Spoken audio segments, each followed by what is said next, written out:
storm come through here. A lot of trees knocked down. People are having trees knocked into their homes. There's a lot of issues, of course, with the power going out, and I know they're working on all that, but there's definitely need for support. We definitely need to get the federal government to add Madison County to the individual assistance declaration.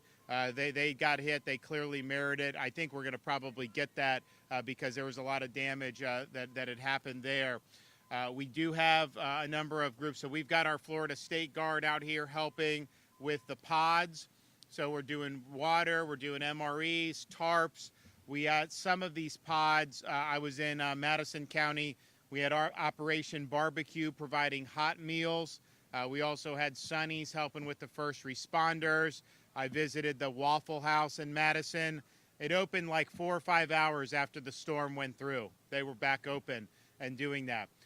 Most of the retailers have been able to get back up. There's a couple that have had some power issues. Most are running on generator in the hardest hit areas. So that's good. It helps bring back a sense of normalcy to people.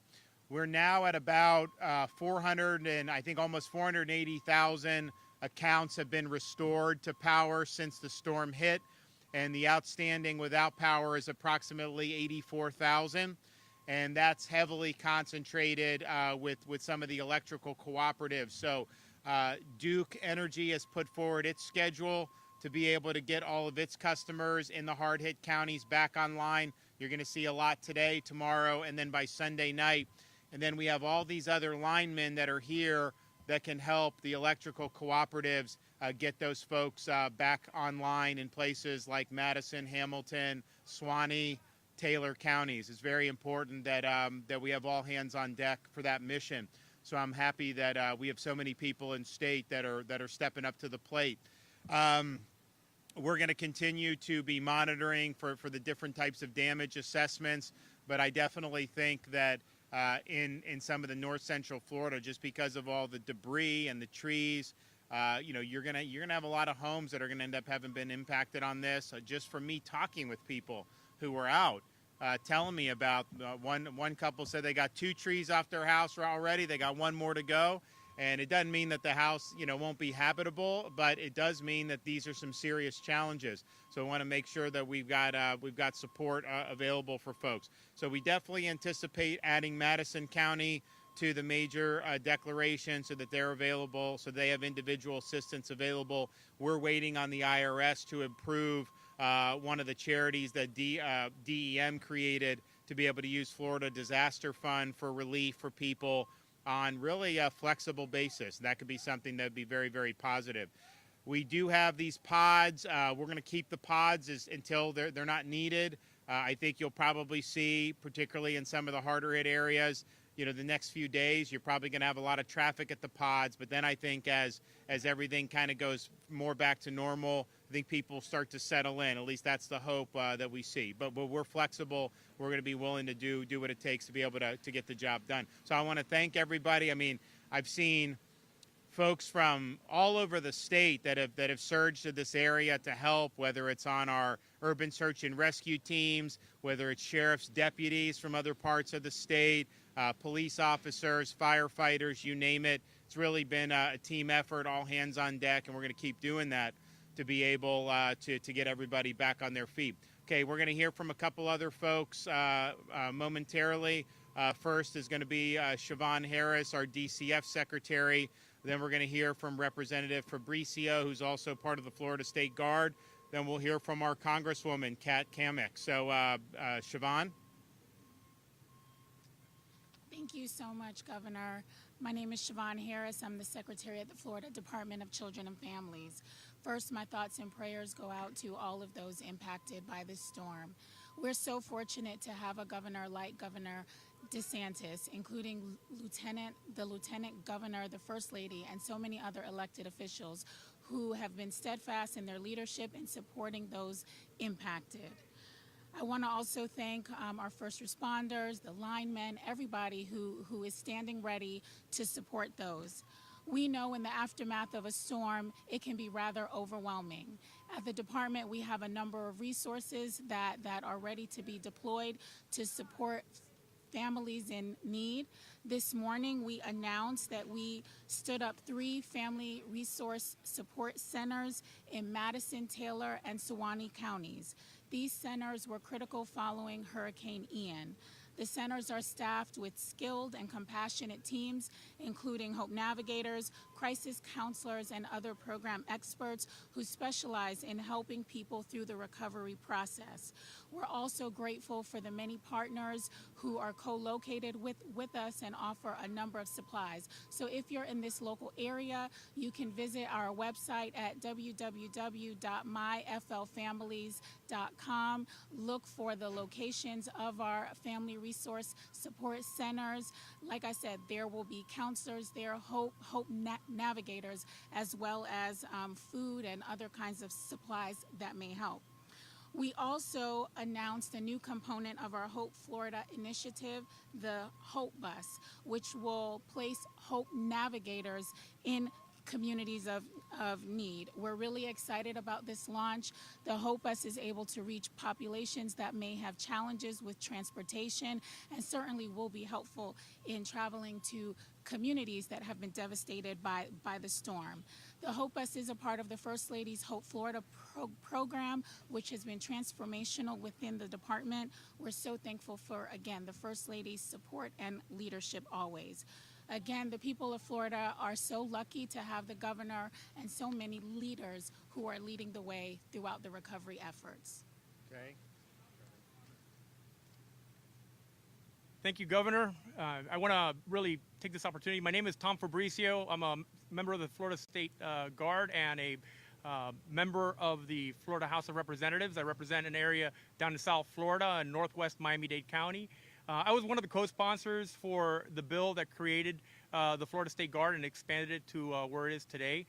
And I had the opportunity to go to the first boot camp, and we were able to deploy here to serve the state of Florida, to really help fill a need where the state of Florida, we're able to work with the Florida National Guard, which is doing a phenomenal job. However, if you look at the numbers per capita, the ratio of Florida Guardsmen to Florida residents is one of the lowest in the nation. So the Florida State Guard is able to augment that and help the Florida National Guard with pods like this in these types of situations. So for me, it's an honor to be able to be here and help out.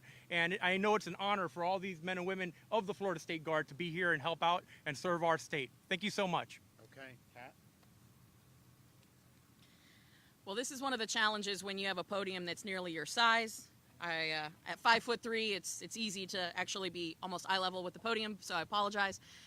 But thank you to everybody for being here today. Thank you, Governor DeSantis, for your leadership. Thank you so much for our local representatives. I see our mayor, several of our county commissioners, our sheriff, our city commissioners, our state senate and state reps. Thank you guys for all of your leadership. This truly is one team, one mission, and don't let me forget our police chief back there as well.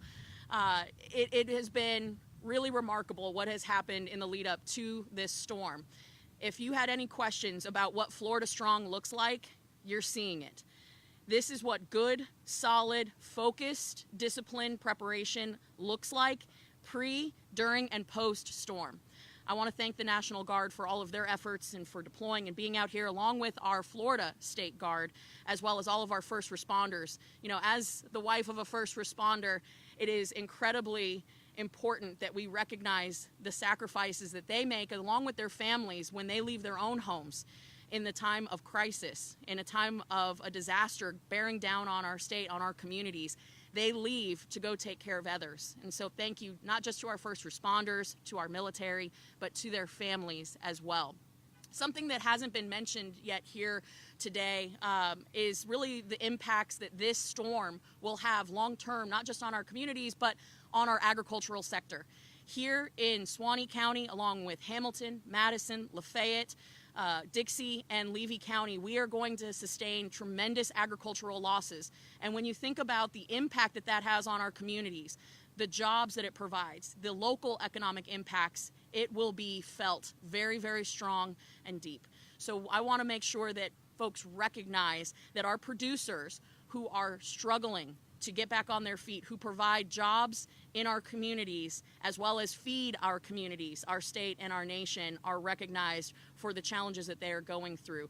Everything from our aquaculture industry to our row crops to our timber industries are all sustaining damages.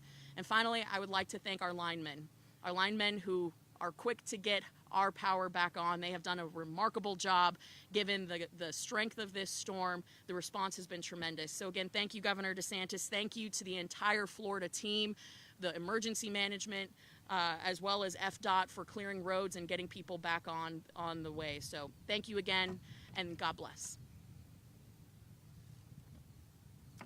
Okay, so we're going to be continuing, of course, to monitor for needs as they come up.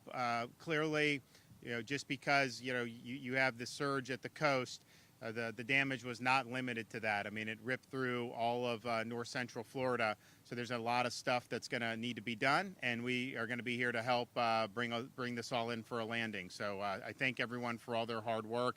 If you want to go to floridadisaster.org is a great site.